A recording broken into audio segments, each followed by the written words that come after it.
Welcome friends.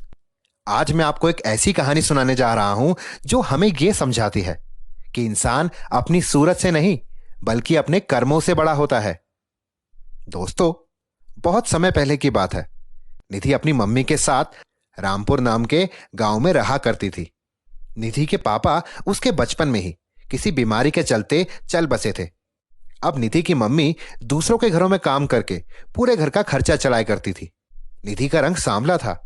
निधि की एक चाची भी थी जो बहुत घमंडी थी, और उनकी बेटी रीमा, वो भी उन्हीं की तरह बेहद घमंडी लड़की थी। रीमा को अपने गोरे रंग पर बहुत घमंड था। वो अक्सर ही निधि के सांवले रंग को लेकर उसका मजाक बनाया करती थी।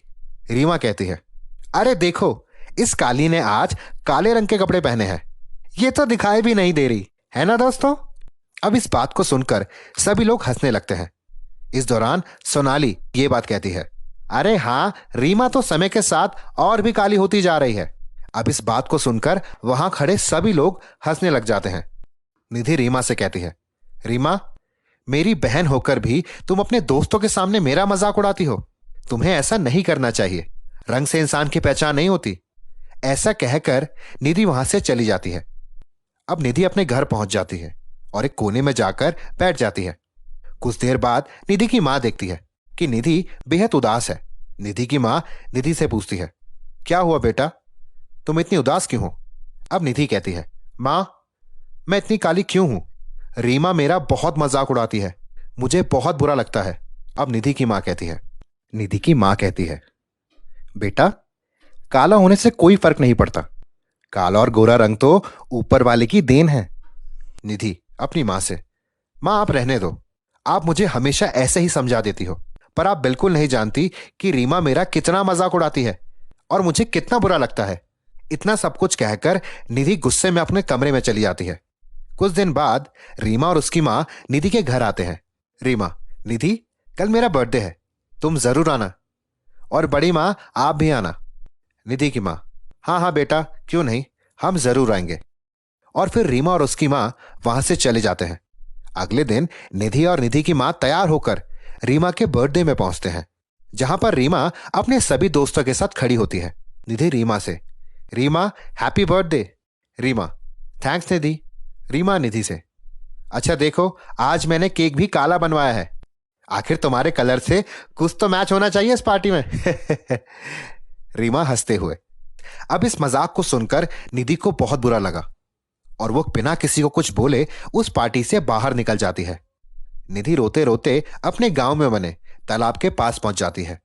निधि उदासी में तालाब के किनारे जाकर बैठ जाती है और खुद से बात करते हुए कहती है, अगर मैं काली हूं तो क्या मुझे सच में जीने का अधिकार नहीं है। अब मैं और जीना नहीं चाहती। ऐसा कहकर निधि तालाब में कूद जाती है।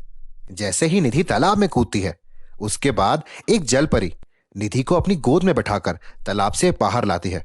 जलपरी निधि को जमीन पर लेटाती है और अपनी जादुई छड़ी से निधि पर जादू करती है, जिससे निधि सीधा उठकर बैठ जाती है। जलपरी, निधि, मैंने तुम्हारी सारी बातें सुन ली और मैं तुम्हारे दर्द को बिल्कुल समझ सकती हूं, लेकिन इस तरह अपने इस अमूल्य जीवन को खत्म कर देना, यह भी तो सही नहीं है ना।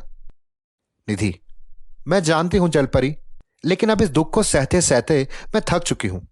जलपरी, निधि, अब तुम्हारे दुख भरे दिन गए। निधि, वो कैसे जलपरी। जलपरी, निधि, ये लो जादुई मेकअप किट। इस मेकअप किट को यूज करते ही तुम गोरी हो जाओगी, और अपने अलावा अगर इस जादुई किट का प्रयोग तुमने किसी और पे करा तो वो भी गोरा हो जाएगा। जलपरी इतना कहकर वहां से चली जाती है। अब निधि ने उस मेकअप किट को खोला और जल्दी से अपना मेकअप किया। अब जादू हो जाता है। उस मेकअप किट को प्रयोग करते ही निधि बहुत गोरी और खूबसूरत हो जाती है। अब निधि को पता था कि उसे इससे क्या करना है। वो जल्दी ही उस पार्टी में वापस लौट जाती है। निधि जैसे ही पार्टी में लौटती है, सब लोग उसकी तरफ देखने लगते हैं। रीमा निधि के पास आती है और कहती है, निधि, तू इतनी सुंदर कैसे हो गई। निधि रीमा को सारी बात बताती है। अब रीमा निधि की बात सुनकर अंदर ही अंदर जलने लग जाती है, और निधि की मां यह सब सुनकर बहुत खुश हो जाती है। फिर कुछ दिन बाद निधि और उसकी मां दोनों मिलकर एक ब्यूटी पार्लर डाल देते हैं, और उनके पास गोरे होने के लिए बहुत सारे कस्टमर्स आते हैं। इस तरह निधि के जीवन में सब कुछ ठीक हो जाता है और फिर निधि का मजाक कभी कोई नहीं उड़ा पाता। तो दोस्तों, कैसी लगी आपको हमारी ये कहानी?